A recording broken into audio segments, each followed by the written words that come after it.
Hello बच्चों, कैसे हो आप लोग। उम्मीद करता हूँ बढ़िया होंगे, मस्त होंगे, ज़बरदस्त होंगे।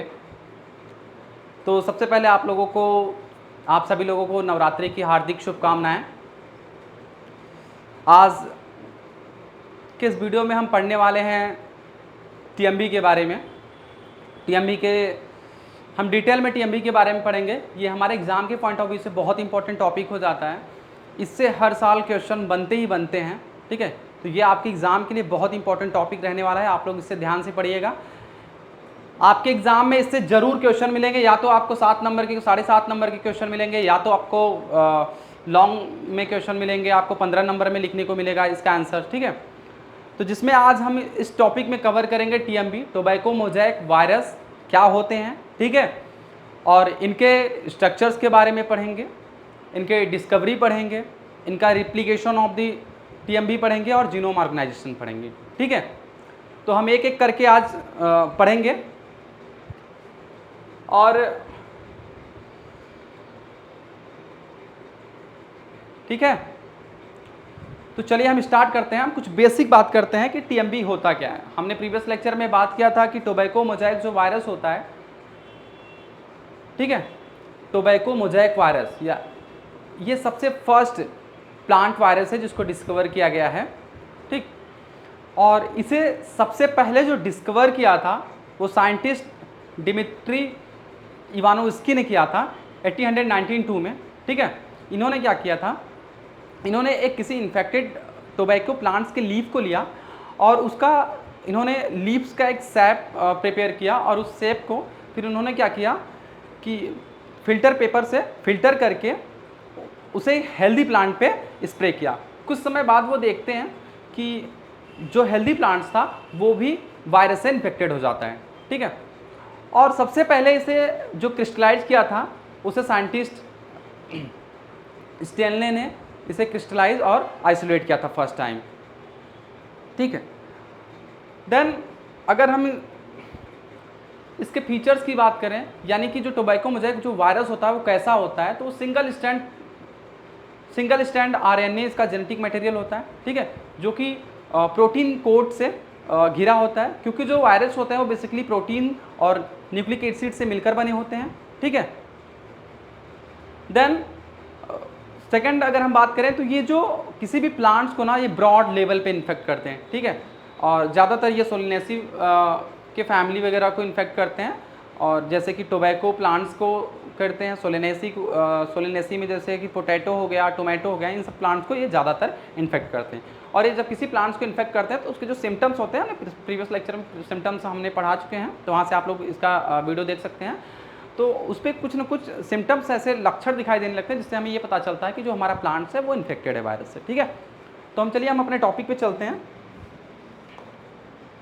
ठीक है। तो जैसा कि हमने आपको बताया कि genome organisation and replications of TMB के बारे में हमने पढ़ेंगे, ठीक है।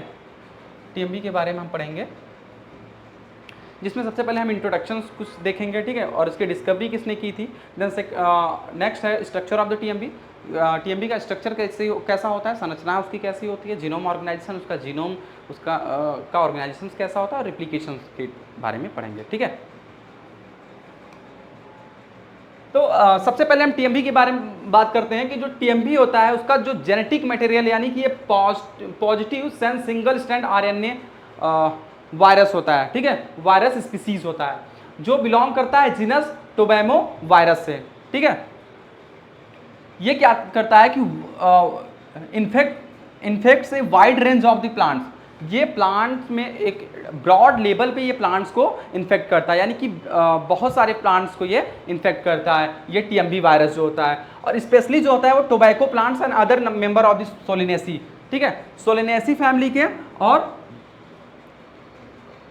सोलेनेसी फैमिली में जैसे और भी प्लांट्स होते हैं जैसे कि टोमेटो हो गया, ठीक है, टोमेटो हो गया एंड पोटैटो हो गया, इन सब के प्लांट्स को भी ये इन्फेक्ट करता है, ठीक है।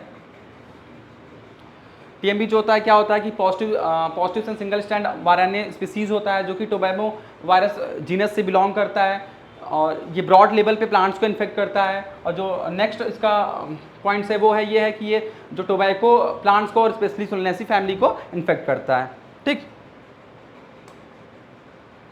देन एक चीज़ और मैं आप लोग को बताऊं कि हम लोगों ने पढ़ा होगा टोबैको मोज़ेक वायरस, ठीक है, टोबैको मोज़ेक वायरस। अच्छा, एक चीज़ और देखिएगा कि ये टोबैको तो हम लोग इसलिए इसका नाम दिया क्योंकि टोबैको यानी कि तंबाकू, तंबाकू के प्लांट्स को ये इन्फेक्ट करता है, ठीक है, तंबाकू के प्लांट्स को ये इन्फेक्ट करता है, इसलिए इसका टोबैको ना कि वायरस, तो क्योंकि ये वायरस है।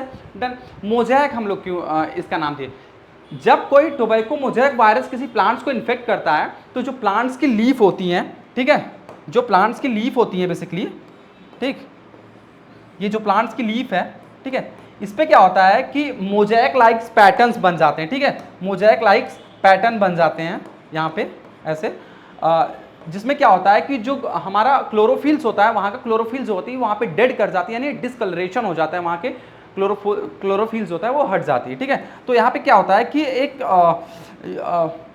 मोज़ेक लाइक पैटर्न यानी कि पैचेस हमें देखने को मिलते हैं, इसे ही हम मोज़ेक कहते हैं, ठीक है, इसलिए हम इसको मोज़ेक कहते हैं। नेक्स्ट,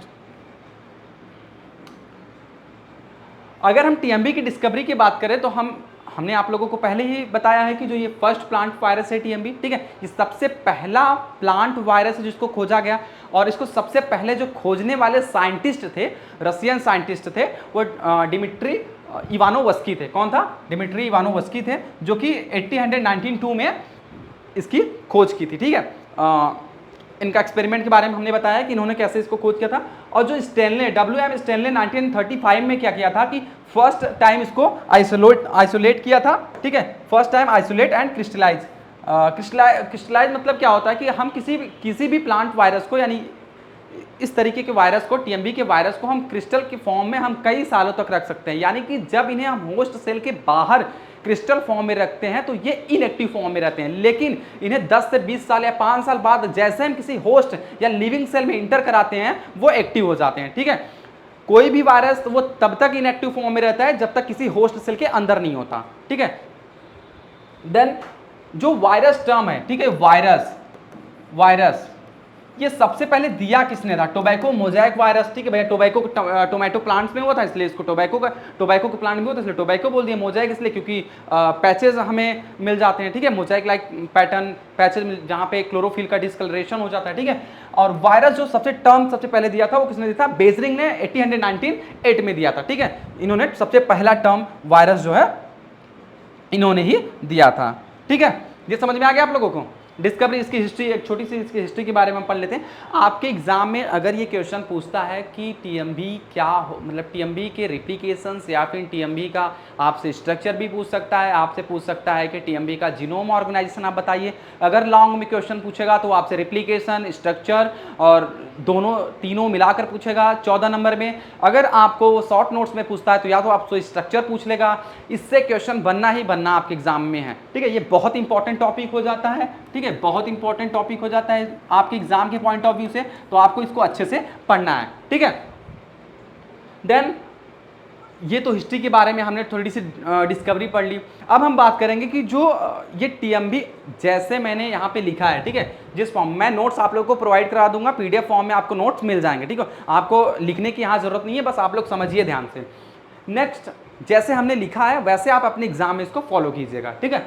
नेक्स्ट अगर हम बात करें तो जो स्ट्रक्चर ऑफ द टीएमबी की संरचना कैसी होती है, उसका स्ट्रक्चर कैसा होता है, ठीक है। तो हम पहले भी हम टीएमबी का स्ट्रक्चर हम बना चुके हैं, लेकिन आज फिर से बना लेते हैं, ठीक है। ये टीएमबी के स्ट्रक्चर हम बना लेते हैं। ये देखिए, जो टीएमबी की स्ट्रक्चर होता है वो कैसा होता है कि ये ग्रैप्स अंगूर के छल्ले जैसा होता है इसका संरचना, देखिए आप लोग, ठीक है। ये आपका क्या हो जाएगा? ये बेसिकली आपका आरएनए हो जाएगा, जेनेटिक मटेरियल इसका आरएनए, सिंगल स्ट्रैंड आरएनए, एक सिंगल स्ट्रैंड आरएनए, ठीक है। ये आपका आरएनए हो जाएगा, सिंगल स्ट्रैंड आरएनए हो जाएगा इसका जेनेटिक मटेरियल, ठीक है। और ये जो आपका हो जाएगा, ये क्या हो जाएंगे? ये कैप्सिड हो जाएगा, ठीक है, ये कैप्सिड हो जाएगा, ठीक। ये सिंगल स्ट्रैंड, जो हमारा कोई भी जो प्लांट वायरस यानी कि जो टीएमबी जो हमारा वायरस है वो बेसिकली किससे मिलके बना होता है? ठीक है, वो या तो वो न्यूक्लिक एसिड्स और कैप्सिड से मिलकर बना होता है। ठीक है, कैप्सिड, ये कैप्सिड क्या होता है, ये बेसिकली अगर हम इनको देखो, जो प्रोटीन्स के जो सब यूनिट्स होते हैं जिनको हम मोनोमर्स भी बोलते हैं। ठीक है, ठीक है, देन ये कैप्सिड है। ठीक है, ये जो ग्रैप्स लाइक स्ट्रक्चर्स हैं इसको हम लोग क्या बोलते हैं, कैप्सोमियर्स बोलते हैं। सॉरी, मोनोमर्स नहीं, कैप्सोमियर्स बोलते हैं। ठीक है, इनको हम कैप्सोमियर्स बोलते हैं। ये हमारा सिंगल स्ट्रैंड आरएनए हो गया, ये हमारा कैप्सिड। इन्हीं जो कैप्सोमियर्स के सब यूनिट्स होती हैं इनको यही मिलकर कैप्सिड बनाती हैं। ठीक है, इनको ही हम कैप्सिड बोलते हैं। इनके सिंगल यूनिट्स को, यानी कि ये जो सिंगल इसके छल्ले जैसी अंगूर जैसी संरचना है इसको हम कैप्सोमियर्स बोलते हैं। इन सबको मिला के जो हेलिकली अरेंज है उसको हम कैप्सिड बोलते हैं। ठीक है, नेक्स्ट अगर हम बात करें तो ये तो हमने एक डायग्राम इसका बना लिया। ठीक है, तो हम इसमें देखते हैं लेंथ ऑफ द पार्टिकल्स, यानी कि जो ये टीएमवी जो वायरस है इनकी जो लेंथ है बेसिकली। ठीक है, ये जो लेंथ है वो कितनी होती है, वो 3 एंगस्ट्राम होती है। ठीक है, 3 नैनोमीटर्स होती है। इसकी जो लंबाई होती है वो 3 नैनोमीटर्स होती है। देन इसका डायमीटर्स, यानी कि इसकी चौड़ाई जो होती है, इसकी चौड़ाई, ठीक है, इसकी जो चौड़ाई होती है वो कितनी होती है, इसकी जो चौड़ाई होती है कितनी होती है, 18 नैनोमीटर। ठीक है, इसकी चौड़ाई जो होती है वो 18 नैनोमीटर्स होती है। इसकी जो लंबाई होती है वो 300 नैनोमीटर्स होती है। ठीक है, एक चीज और, ये जो आरएनए है ये आप लोगों को दिख रहा है, इसका एक और डायग्राम होगा, मैं आप लोग को भी बताता हूं। ठीक है, मैं नेक्स्ट पेज पे बता दूंगा। ये जो आरएनए है इसमें कैविटी, यानी कि जैसे आप लोग समझ सकते हैं, मैं यहाँ पे बता दे रहा हूँ, ये जैसे कोई हो गया। ठीक है, ये पहली बात होता क्या है, जो इसकी स्ट्रक्चर होती है वो बेसिकली कैसी होती है, रॉड शेप्ड होती है। ठीक है, यहाँ पे एक और आप लोग ऐड कर लीजिए, helical and rod shaped, helical and rod shaped. ठीक है, ये जो हमारा टीएमवी वायरस होता है बेसिकली हेलिकल्स होता है। ठीक है, हेलिकल्स को क्यों बोलते हैं, क्योंकि ये जो हमारा single strand RNA genetic material पे जो हमारे प्रोटीन्स के सब यूनिट्स होते हैं वो हेलिकली अरेंज्ड होते हैं। ठीक है, ठीक है, तो इसलिए हम इसको हेलिकल एंड रॉड शेप क्यों बोलते हैं। इसका जो रॉड शेप देखिए, हमें जो देखते हैं, देखने पे हमें ये कैसा दिखाई देता है, ये रॉड शेप दिखाई देता है। ठीक, हमने इसका जान लिया कि इसकी लंबाई कितनी होती है, हमने जान लिया इसका कितनी चौड़ाई कितनी होती है, 18 नैनोमीटर्स होती है। आरएनए जो होता है वो basically single strand positive single strand RNA होता है। इसमें एक कैविटी पाई जाती है, जैसे आप लोग यहाँ पे देख रहे हैं एक हॉलो, अगर हम कोई पाइप लें, पाइप जैसे आप लोग को देखें, ठीक है, तो उनके बीच में हम लोग देखते हैं कि हॉलो टाइप का रिंग बना होता है, यानी कि खोखला होता है। ठीक है, जिसका जो व्यास होता है, जो खोखला, वो कितना होता है, 4 नैनोमीटर्स होता है। ठीक है, ये इसका जो व्यास होता है बेसिकली कितना होता है, 4 नैनोमीटर्स, 4 नैनोमीटर्स होता है। ठीक है, ठीक, और क्या होता है कि ये जो एक हेलिक्स और 2 हेलिक्स, ठीक, ये हो गया 4 नैनोमीटर्स। इनकी जो लेंथ होती है वो 300 नैनोमीटर्स होती है। डायमीटर्स होता है 80 नैनोमीटर्स होते हैं। डायमीटर्स ऑफ कोर का जो डायमीटर होता है 4 नैनोमीटर से होता है। ठीक है, देन अगर हम इस पूरे पार्टिकल्स के, वायरस के पार्टिकल्स का जो मॉलिक्यूलर वेट देखें तो कितना होता है, 39.4 इंटू 10⁶ इसका टोटल मॉलिक्यूलर वेट होता है। ठीक, ये जो पिच होता है, एक आरएनए के दूसरे आरएनए के बीच की जो पिच होती है, ये एक और एक ये, ठीक है, ये कितनी होती है, 2.4 नैनोमीटर्स होती है। ठीक है, ये आप लोग को देख रहा है, ये जैसे आप लोग देखिए, ये एक, ये हो गया हेलिक्स और दूसरा। ठीक है, इनके बीच का जो पिच होता है वो 2.4 नैनोमीटर होता है।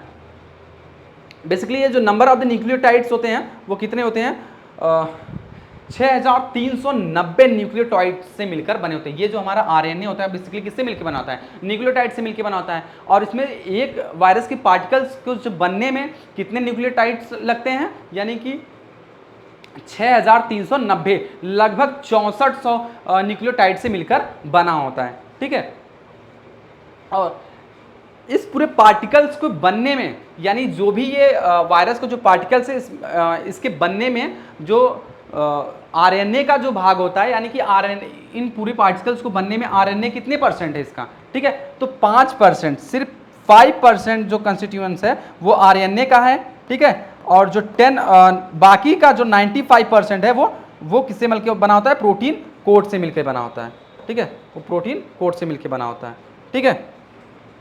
ये मिटा देता हूं मैं आप लोगों को। ये इसका जो नंबर ऑफ द न्यूक्लियोटाइड्स होता है वो कितनी ये न्यूक्लियोटाइड, जैसे कि ये जो हमारा आरएनए हो गया, इसमें जो बेसिकली न्यूक्लियोटाइड्स होंगे, न्यूक्लियोटाइड्स, ये जैसे ये न्यूक्लियोटाइड्स होते हैं, ठीक है, इसमें लगे होते हैं, ठीक है, जैसे ये सब न्यूक्लियोटाइड्स हैं, न्यूक्लियोटाइड्स। तो कितने होता है ये, 6390, यानी कि लगभग 6400 न्यूक्लियोटाइड से मिलकर बना होता है।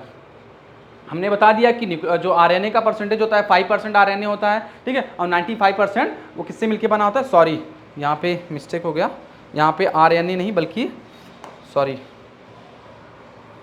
डीएनए नहीं होगा, यहाँ पे प्रोटीन कोट होगा, ठीक है, क्या होगा, प्रोटीन कोट, प्रोटीन होगा, सॉरी। जो हमारा वायरस होता है वो 5%, सिर्फ 5% ही आरएनए, पूरे वायरस का 5% आरएनए होता है, जबकि 95% प्रोटीन से मिलकर बना होता है। और इस प्रोटीन्स के जो सब यूनिट्स हैं, यानी कि ये जो छल्ले जैसी आपको संरचनाएं दिख रही हैं, ये टोटल एक वायरस में कितनी होंगी, 2130 के 30 प्रोटीन्स के सब यूनिट्स मिलकर बने होंगे, जिसको हम कैप्सोमियर्स कहते हैं। यानी किसी वायरस में टोटली 2130 जो है प्रोटीन सब यूनिट्स से मिलकर बना होता है ये, ठीक है। और एक प्रोटीन सब यूनिट जो है बेसिकली 158 न्यूक्लिक एसिड से, सॉरी अमाइनो एसिड से मिलकर बना होता है, ठीक है। एक बार और समझ लेते हैं कि जो हमारा वायरस है टोटली 5%, जिसमें 5% डीएनए से मिलकर आरएनए से मिलकर बना होता है, 95 प्रोटीन कंस्टिट्यूएंट्स होते हैं, और इसका जो लंबाई होती है 300 नैनोमीटर्स होती है, इसकी जो चौड़ाई यानी व्यास जो होता है वो 18 नैनोमीटर्स होता है, और इसकी जो पूरी इसके जो पिच की, एक पिच की टोटल यहाँ से यहाँ की जो पिच की बीच की जो दूरी होती है 2.4 नैनोमीटर्स होती है, ठीक है। इसका जो जेनेटिक मटेरियल होता है सिंगल स्ट्रैंड आरएनए होता है, ये कैप्सिड, इसको टोटली हम कैप्सिड बोलते हैं। जो ये सारी संरचना अंगूर जैसी है आप लोगों को दिख रहा है, ठीक है, उसको कैप्सिड, और इनके सिंगल यूनिट्स को कैप्सोमियर्स बोलते हैं, ठीक है।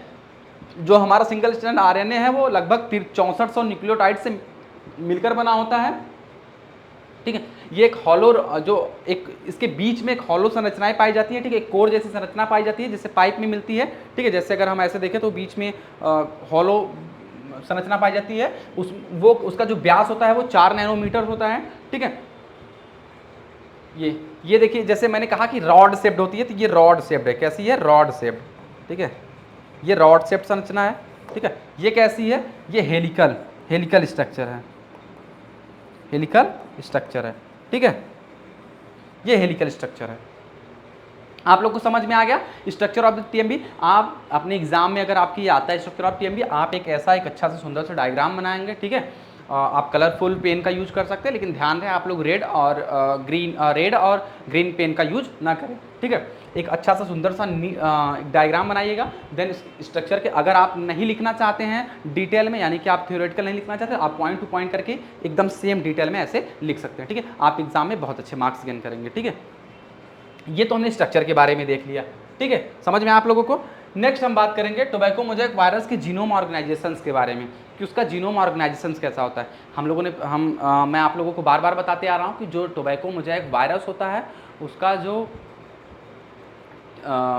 उसका जीनोम होता है वो बेसिकली पॉजिटिव होता है, सिंगल पॉजिटिव सेंस होता है, और सिंगल स्ट्रैंड आरएनए होता है, ठीक है, जो कि अप्रॉक्सिमेटली 6400 न्यूक्लियोटाइड से मिलकर बना होता है, ठीक है। ये तो हो गया जो टोबैको मोज़ेक वायरस का जीनोम ऑर्गेनाइजेशन क्या हुआ, कि पॉजिटिव से single strand RNA approx 6400 nucleotide से मिलकर बना होता है। नेक्स्ट क्या है, genome consist of A 6.4 kilo base pair single strand RNA. इनका जो जीनोम होता है वो basically 6.4 kilo base pair single strand RNA से मिलकर बना होता है, ठीक। नेक्स्ट अगर पॉइंट की हम बात करें तो इनका जो जीनोम होता है वो 4 टाइप के ORF को कोड करता है, ठीक है। जीनोम जो होता है वो 4 टाइप के ORF को कोड करता है, जिसमें से 2 जो होता है टू प्रोड्यूस सिंगल प्रोटीन्स, ठीक है, जिसमें से 2 जो होते हैं वो सिंगल प्रोटीन्स को कोड करते हैं, बनाते हैं, ठीक है। ORF क्या होता है? ORF बहुत बच्चे पूछ रहे होंगे ORF बाद में क्या होगा। ORF इसका मतलब होता है ORF ओपन रीडिंग फ्रेम। क्या होता है? इसका फुल फॉर्म होता है ओपन रीडिंग फ्रेम, ठीक है, ओपन रीडिंग फ्रेम इसका होता है ओपन रीडिंग फ्रेम। तो 4 टाइप के ORF को वो कोड करता है, जिसमें से 2 जो होते हैं वो क्या करते हैं, सिंगल प्रोटीन्स का फॉर्मेशन करते हैं। नेक्स्ट पॉइंट देखिए तो ये 4 टाइप के जीन्स को इनकोड करता है, जो 4 टाइप को जीन्स को इनकोड करता है, जो जिनका जो फंक्शंस हैं वो डिफरेंट अलग अलग है, ठीक है। जो पहला है वो है ए रिप्लिकेज, ठीक है, with methyl transferase and RNA helix. जो पहला हमारा जीन है जो इनकोड करता है वो रिप्लिकेशन में बेसिकली हेल्प करता है, जो मेथिल ट्रांसफरेज है, ठीक है। सेकंड जो क्या है वो RNA dependent RNA polymerase enzyme, ठीक है। ये क्या करता है, ये किसी भी वायरस के रिप्लिकेशंस में हेल्प करता है, ठीक है। थर्ड जो है मूवमेंट प्रोटीन, क्या होता मूवमेंट प्रोटीन, ठीक है। जो थर्ड है मूवमेंट प्रोटीन, इसका क्या फंक्शन है? मूवमेंट प्रोटीन वो बेसिकली वायरस को किसी एक प्लांट से दूसरे प्लांट में मूव करने के लिए हेल्प करता है, ठीक है। यानी कि कोई एक प्लांट है, ठीक है, एक प्लांट से किसी एक पार्ट से दूसरे प्लांट्स में अगर वायरस को मूव करना है तो ये मूवमेंट प्रोटीन्स के थ्रू ही एक जगह से दूसरी जगह स्प्लिट कर पाएंगे, ठीक है। और जो लास्ट है वो कोड प्रोटीन है। कोड प्रोटीन्स क्या होते हैं? बेसिकली जो चौथा इसका जीन है वो कोड प्रोटीन को कोड करता है, जो कोड प्रोटीन बनाते हैं। और कोड प्रोटीन क्या होता है? जो जेनेटिक मटेरियल को चारों तरफ से सराउंड करके रखता है, ठीक है, यानी कि उनको प्रोटेक्शन का कार्य भी प्रोटेक्शन प्रोवाइड कराता है, ठीक है। क्या है फिर से एक बार समझ लेते हैं। जो हमारा टोबैको मोजाइक वायरस का जो जीनोम होता है पॉजिटिव सिंगल स्ट्रैंड RNA होता है, ठीक है, और बेसिकली 4 पॉइंट जो कि consist of the 6.4 kilo base pair से सिंगल स्ट्रैंड RNA से मिलकर बना होता है। 4 टाइप के ORF को ये ओपन रीडिंग फ्रेम को इनकोड करता है, जिसमें 2 हैं जो बेसिकली सिंगल प्रोटीन्स बनाते हैं और ये 4 टाइप्स को जीन को इनकोड करता है, जिसमें पहला है फर्स्ट है a replicase with methyl transferase and RNA helix, ठीक है। जो सेकंड है वो है सेकंड जो है हमारा है RNA डिपेंडेंट RNA पॉलीमरेज होता है। थर्ड जो है मूवमेंट प्रोटीन और कोड प्रोटीन, ठीक है। हम आगे इसके बारे में अभी पढ़ लेते हैं डिटेल में कि क्या होते हैं, समझ लेते हैं, ठीक है। आइए हम आप लोगों को जीनोम ऑर्गेनाइजेशन के बारे में बता देते हैं, ठीक है।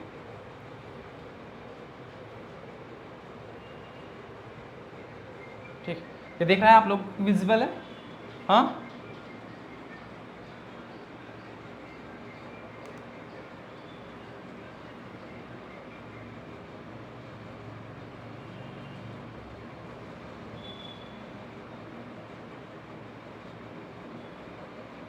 विजिबल है आप लोगों को ये, ठीक है। जब आपसे आपके एग्जाम में अगर पूछता है जीनोम ऑर्गेनाइजेशन ऑफ TMB, तो जितने पॉइंट्स हमने लिखे थे वो आप उतने पॉइंट्स में करके लिख दीजिएगा।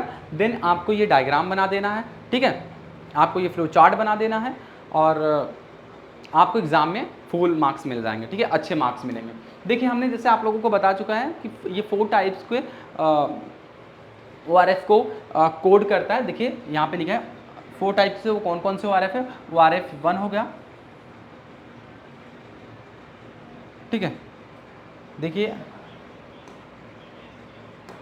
ठीक है, यहाँ पे देखिए ORF फर्स्ट हो गया, ठीक है, ORF 2 हो गया, ठीक है, ORF थर्ड हो गया और ORF 4 हो गया। यही वो 4 टाइप्स के ओपन रीडिंग फ्रेम्स हैं, ठीक है, जो बेसिकली वायरस के जीनोम द्वारा कोड किए जाते हैं, ठीक है। अब इनका काम क्या होता है भैया, ये काम क्या करते हैं वायरस में, इनका फंक्शंस क्या होता है वायरस में। सबसे पहले हम इनके अगर स्ट्रक्चर की बात करें तो देखिए यहाँ पे 5 प्राइम मेथिल ट्रांसफरेज ग्रुप है, ठीक है। इसको देखिए हम लोग क्या बोलते हैं, 5 प्राइम मेथिल ट्रांसफरेज कैप है,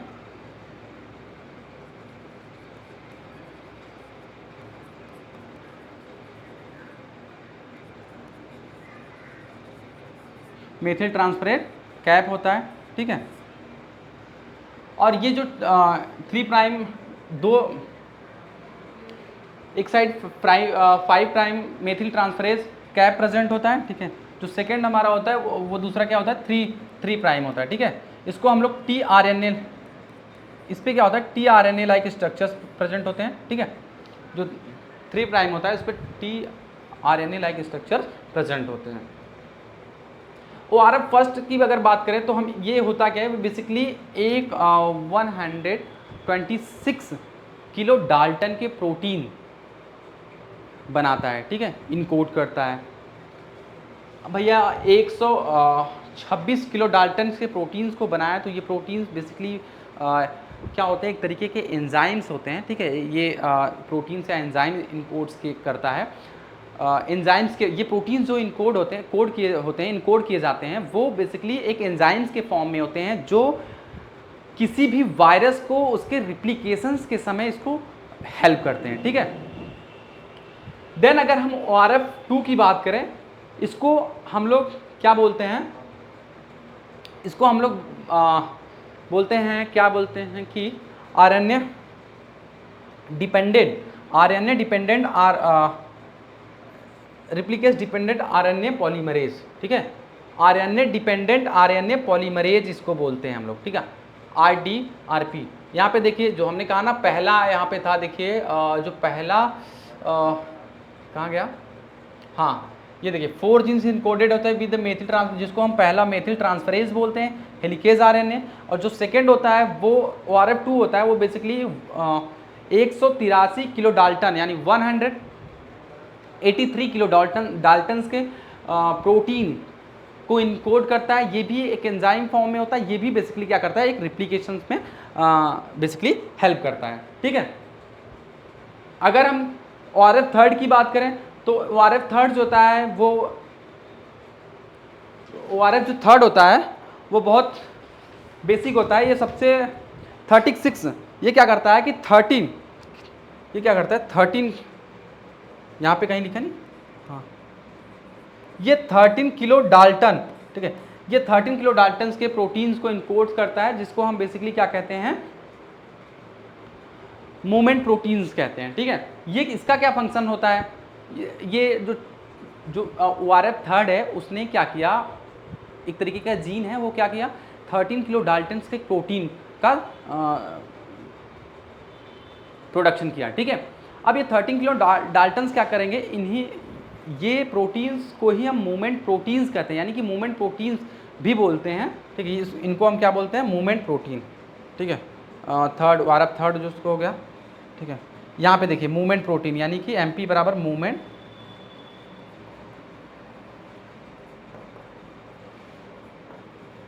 ठीक है, ये मूवमेंट प्रोटीन हो गया, ठीक है, ये कोट प्रोटीन हो गया।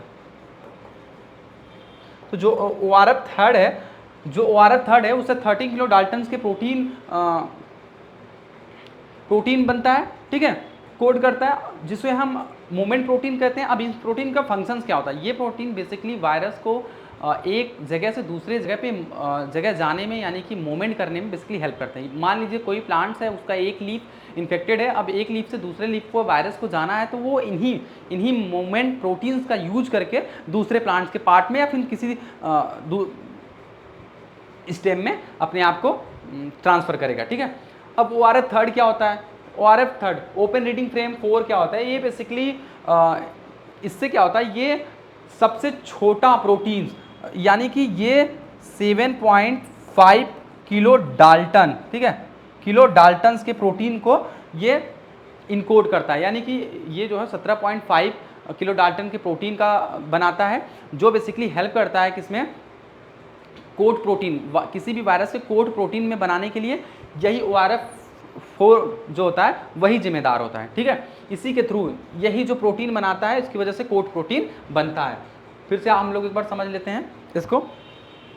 समझ में आया आप लोगों को? आप लोग जैसे मैंने बताया वैसे आप लोग समझ लीजिए, आप लोग वैसे इस डायग्राम को, फ्लो चार्ट को आप अपने एग्जाम में ड्रॉ करेंगे। देखिए ORF मैंने फर्स्ट जो था मैंने बताया कि 126 किलो डाल्टन के प्रोटीन को इनकोड करता है जो रिप्लिकेशन में बेसिकली हेल्प करती है। ORF2 भी एक तरीके के ये एंजाइम के, ये क्या होता है, ORF जो फर्स्ट जो प्रोटीन इनकोड करता है वो एंजाइम के फॉर्म में होते हैं, ठीक है। ORF2 भी जो होता है वो भी RDRP प्रोटीन से इनकोड करता है जो भी एंजाइम के फॉर्म में होता है। ये भी क्या होता है, बेसिकली हेल्प करता है आपके रिप्लिकेशन में, ठीक है। जो हमारा ORF थर्ड है वो 30 किलो डाल्टन्स के प्रोटीन को इनकोड प्रोटीन बनाता है जो बेसिकली हेल्प करता है किसमें, मूवमेंट, किसी भी वायरस को एक जगह से दूसरे जगह में ट्रांसपोर्ट होने में यानी जाने में, प्लांट्स के एक पार्ट से दूसरे पार्ट में। और जो ORF4 होता है वो बेसिकली हेल्प करता है किसमें, कोट प्रोटीन्स के फॉर्मेशन में, ठीक है। ORF जो 4 होता है वो प्रोटीन्स बनाता है, प्रोटीन कोट बनाने में बेसिकली हेल्प करता है, ठीक है। ये तो हमने पढ़ लिया क्या, जीनोम ऑर्गेनाइजेशंस के बारे में, ठीक है। अब यहीं से अगर हम समझ में आया आप लोगों को, ठीक है, ओके। देन इसी में अगर हम आप लोगों को बात करें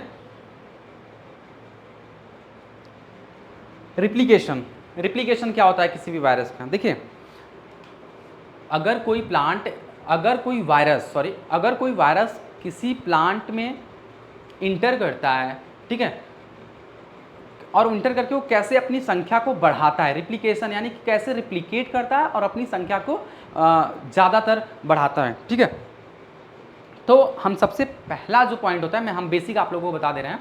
देखिए जैसे कोई वायरस है, ठीक है, वो किसी प्लांट पे आया, अब वो किसी प्लांट के में इंटर कैसे करेगा, या तो कोई किसी इंसेक्ट के थ्रू इंटर करेगा, ठीक है, या तो किसी इंसेक्ट के थ्रू वो इंटर करेगा, या फिर जैसे कोई एक प्लांट है वो इन्फेक्टेड है और दूसरा प्लांट जो है वो हेल्दी है, आंधी यानी बाउंड वगैरह आती है और एक प्लांट एक दूसरे से फ्रिक्शंस होता है प्लांट्स में, ठीक है, और जिससे कि उनकी जो प्लांट्स के जो सेल्स होंगे वो डैमेज होंगे और जिसकी वजह से वहाँ से कोई वायरस किसी प्लांट में इंटर कर देगा, ठीक है। अब मान लीजिए कि कोई वायरस जो है वो होस्ट प्लांट में इंटर कर गया। अब इंटर करने के बाद क्या करेगा, जैसे ही इंटर करेगा देन उसके साइटोप्लाज्म में इंटर करेगा। और आप सभी लोग जानते हैं कि जो वायरस होता है, जो TMB का जो वायरस होता है, उसके जीनोम के बाहर एक प्रोटीन कोट होता है, ठीक है। वो प्रोटीन क्या करती है, तुरंत जैसे साइटोप्लाज्म में जाता है वायरस वो डीरप्चर हो जाती है, ठीक है, डिसोसिएट हो जाती है, ठीक। अब क्या होगा कि ये जो वायरल RNA है, ठीक है, वायरस का जो RNA है वो कहाँ जाएगा, होस्ट के RNA होस्ट के न्यूक्लियस में जाएगा और न्यूक्लियस पे अपना कब्जा जमा लेगा, ठीक है। अब क्या करेगा कि जैसे ही गया होस्ट सेल के न्यूक्लियस में गया, वहाँ भी अब क्या करेगा, होस्ट सेल के RNA के साथ मिल करके यानी उस पर कब्जा करके वो कम्प्लीमेंट्री RNA मतलब अपनी जैसी और कॉपी बनाएगा, ठीक है।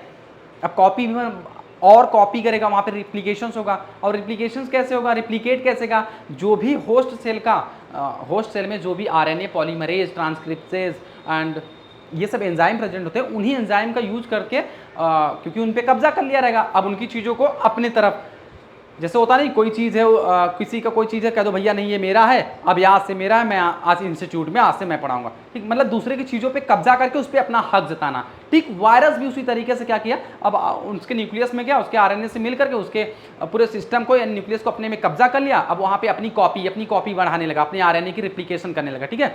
अब रिप्लिकेट करके क्या करेगा, अपनी ढेर सारी कॉपी बनाएगा और उसमें बहुत सारे जो भी एंजाइम प्रेजेंट होते हैं, RNA polymerase, RNA transcriptase enzyme जो है प्रेजेंट होते हैं, ठीक। अब अपनी कॉपी, ढेर सारी कॉपी बना ली। अब तो RNA की कॉपी बन गई, अब उसको अपनी पूरी तरीके से अपने वायरस को बनाना है, तो अभी तो RNA का सिंगल स्ट्रैंड बना। अब क्या करेगा, वो RNA फिर डबल स्ट्रैंड RNA बनाएगा, ठीक है, मतलब वायरस होस्ट सेल के साथ मिलकर डबल स्ट्रैंड RNA बनाएगा, ठीक है। अब डबल स्ट्रैंड RNA बन गया। अब ये RNA क्या करेंगे, साइटोप्लाज्म में मूव करेंगे। अभी तो न्यूक्लियस में था, अब साइटोप्लाज्म में भी हो जाएंगे, ठीक है, ढेर सारे साइटोप्लाज्म में हो जाएंगे। अब साइटोप्लाज्म में हो गया। अब साइटोप्लाज्म जैसे ही जाएगा, ये जो वायरल RNA है वो क्या करेंगे कि mRNA की तरह बिहेव करने लगते हैं और वहाँ पे क्या करते हैं कि अमाइनो एसिड्स से मिलकर वो पॉलीपेप्टाइड चैन बनाने लगते हैं, ठीक है। ये जो वायरल आरएनए हैं वो एमआरएनए की तरह साइटोप्लाज्म में बिहेव करने लगते हैं और वहाँ पे जो भी राइबोसोम्स वगैरह होते हैं उनसे मिलकर पॉलीपेप्टाइड चैन ये बनाने लगते हैं। और ये पॉलीपेप्टाइड चैन्स क्या होती हैं, ढेर सारे पॉलीपेप्टाइड चैन्स बना लेते हैं। देन क्या करते हैं, ये जो वायरस होते हैं उस पर जाके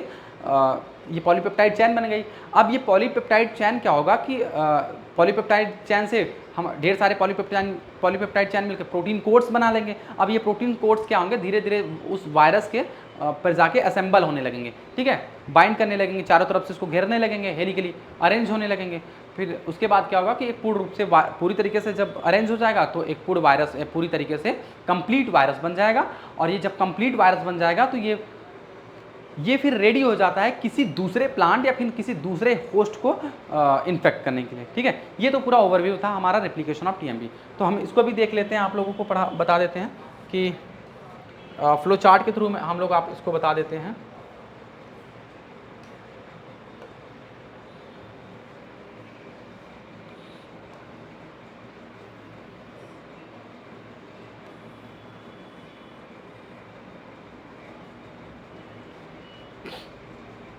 जैसा कि हमने आप लोगों को पहले ही बता दिया है कि जो हमारा रेप्लिकेशन होता है, ठीक है, यानी कि हमारा जो प्लांट होता है वो जो हमारा वायरस होगा किसी भी होस्ट प्लांट में या तो वाउंड के थ्रू, ठीक है, या तो फिर वाउंड यानी कि हवा के थ्रू या फिर किसी इंसेक्ट के थ्रू, ठीक है, वो जैसे इंसेक्ट में क्या होगा, एफाइड हो जाएगा, ठीक है, वाइट फ्लाई हो जाएगी, ठीक है, ये सब सारे इनकी वजह से, या बीज हो गए, मधुमक्खी वगैरह की वजह से एक इन्फेक्टेड प्लांट से हेल्दी प्लांट्स में जाएगा और वहाँ पे क्या करेगा, इंटर कर जाएगा, फिर अपने कोड प्रोटीन यानी कि कोड प्रोटीन को डीरैप्चर कर देगा और डीरैप्चर करने के बाद क्या करेगा, वो अपनी रिप्लिकेट करने लगेगा, रिप्लिकेशन करेगा और क्या करेगा, अपनी ढेर सारी कॉपी बनाएगा, ठीक है।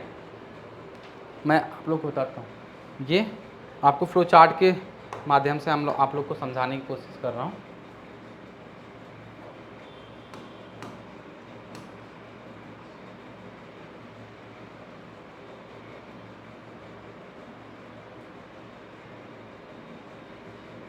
विजुअल डायग्राम ये आपके एग्ज़ाम के पॉइंट ऑफ व्यू से बहुत इंपॉर्टेंट रहने वाला है, मैं आप लोगों को बता दूं पहले ही, ठीक है। तो आप लोग इस टॉपिक के ध्यान से पढ़िएगा, आपके एग्ज़ाम में ये आएगा ही आएगा, ठीक है। देखिए हमने बात किया, जैसा हम जितना हमने बताया हम उसको अब इस फ्लो चार्ट यानी डायग्राम के थ्रू देखेंगे। ये आपको एग्ज़ाम में अगर आता है तो आप इस फ्लो चार्ट को ज़रूर बनाइएगा। आप अगर अच्छे मार्क्स चाहते हैं तो आपको डायग्राम, फ्लो चार्ट ये बनाने पड़ेंगे, ठीक है। देखिए सबसे पहले कोई वायरस आता है, वो किसी होस्ट सेल पे आके या तो वाउंड या फिर इंसेक्ट किसी के थ्रू ये इंटर करता है, ठीक है। यहाँ पे इंटर करते ही अपने क्या करता है कि डिजनरेट कर देता है अपने कोड प्रोटीन्स को और देन क्या करता है, वो किसी भी होस्ट सेल के क्या करता है, आरएनए में किसी होस्ट सेल के न्यूक्लियस में इंटर कर जाता है, ठीक है। अब यहाँ इंटर कर गया तो अब क्या करेगा, यहाँ पे कंप्लीमेंट्री, यहाँ पे देखिए कंप्लीमेंट्री क्या करेगा, अपनी आरएनए कॉपी बनाएगा, यानी कि अपनी ढेर सारी कॉपी बनाना स्टार्ट कर देगा। और ये कॉपी कैसे बनाएगा, जो भी होस्ट सेल हमारा होगा, होस्ट सेल में प्रेजेंट जो हमारे आरएनए पॉलीमरेज या ट्रांसक्रिप्टेज एंजाइम्स होते हैं, उन्हीं की सहायता से अपनी ढेर सारी कॉपी यहाँ पे बनाता है। देखिए यहाँ पे newly synthesize viral RNA from complementary RNA फिर अपना ढेर सारा आरएनए देखिए ये कॉपी बना ले रहा है, ठीक है। अब जब हमारा ढेर सारा कॉपी बन गया तो ये क्या करेगा, यही आरएनए जो वायरल आरएनए है वो जैसे ही अब साइटोप्लाज्म में देखिए यहाँ पे आ गया, ठीक है। अब साइटोप्लाज्म में क्या होता है कि ये एमआरएनए की तरह बिहेव करने लगता है और यहाँ पे प्रेजेंट जो राइबोसोम्स वगैरह हैं उनसे मिलकर ये क्या करता है, ये पॉलीपेप्टाइड चैन बनाने लगता है, ठीक है। अमाइनो एसिड्स वगैरह से मिलकर ये पॉलीपेप्टाइड चैन बनाने लगता है। अब ये पॉलीपेप्टाइड चैन देखिए बहुत सारे पॉलीपेप्टाइड चैन बन गए, ठीक है। अब ये पॉलीपेप्टाइड चैन क्या होंगे, यानी कि फिर प्रोटीन कोड्स इसी के थ्रू प्रोटीन कोड्स बनने लगेंगे। अब प्रोटीन कोड्स क्या होंगे, ये जो आपको लोगों को वायरस दिख रहा है, अब इन वायरल जो आरएनए हैं उनके पास ये कैप्सोमियर्स यानी कि प्रोटीन कोड्स आके असेंबल्स होने स्टार्ट कर देंगे। ये देखिए असेंबल्स हो रहे हैं, ठीक है, ये असेंबल्स होना स्टार्ट कर दिए, ठीक है। यहाँ पे फिर क्या करेंगे, पूरी तरीके से हमारा कंप्लीट वायरस पूरी तरीके से असेंबल कर लिए, रॉड शेप आप लोग को दिख रहा है, ठीक है, पूरी तरीके से असेंबल कर लिए। देन क्या करेंगे, ये पूरी एक कंप्लीट जो है हमारा वायरस बनके कंप्लीट वायरस बनके तैयार हो जाएगा, ठीक है। कंप्लीट ये हमारा क्या है, कंप्लीट वायरस बन के तैयार हो जाएगा। ठीक है, कंप्लीट वायरस बन के तैयार हो जाएगा। अब ये वायरस क्या होगा, किसी भी देखिए यहाँ पे ढेर सारे वायरस के पार्टिकल्स आप लोग को दिख रहे हैं, ये होस्ट सेल के अंदर बना हुआ है। ठीक है, ये सारे ये जो दिख रहे हैं आप लोग को, ये ढेर सारे वायरस के पार्टिकल्स हैं और ये न्यूक्लियस हो गया होस्ट सेल का। अब ये क्या करेंगे, अब एक प्लांट से अब ये किसी दूसरे प्लांट में या फिर दूसरे प्लांट्स के पार्ट में, या तो ये किसी ट्रांसपोर्टेशन सिस्टम के थ्रू यानी वैस्कुलर बंडल के थ्रू, ठीक है, जाइलम फ्लोएम के थ्रू, या तो फिर डेस्मोटा के थ्रू एक प्लांट से दूसरे प्लांट में, या फिर एक पार्ट से दूसरे पार्ट में ये ट्रांसपोर्टेशन इनका ट्रांसमिशन होगा और ये प्लांट्स को इन्फेक्ट करेंगे। तो ये पूरा हमारा डिटेल था आज के आज की इस वीडियो में हम लोगों ने क्या क्या पढ़ा कि जो TMB वायरस होता है। ठीक है, आप लोगों को और दिखा दूँ, देखिए यहाँ पर मैंने वही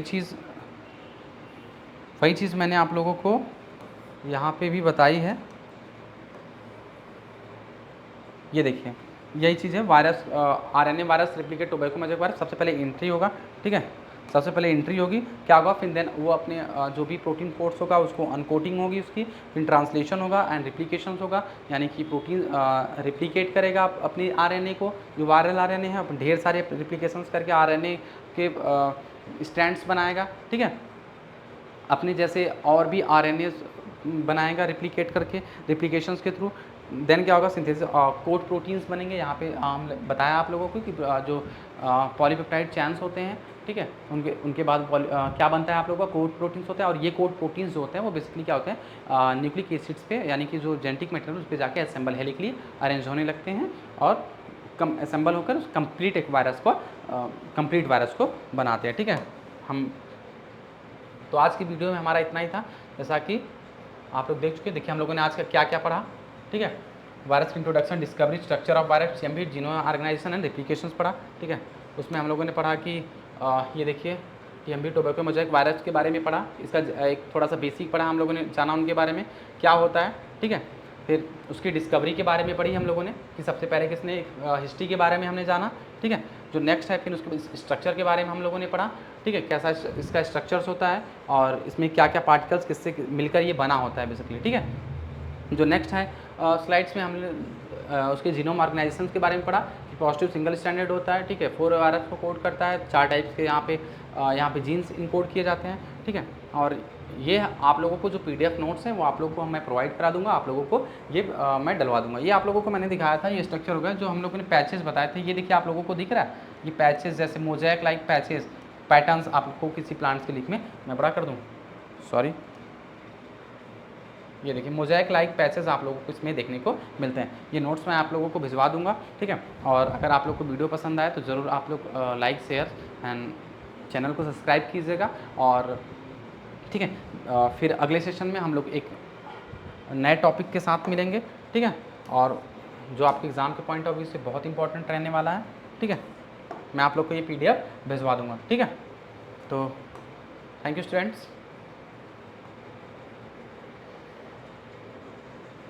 ठीक है, फिर हम लोग मिलते हैं नेक्स्ट वीडियो में। Thank you so much.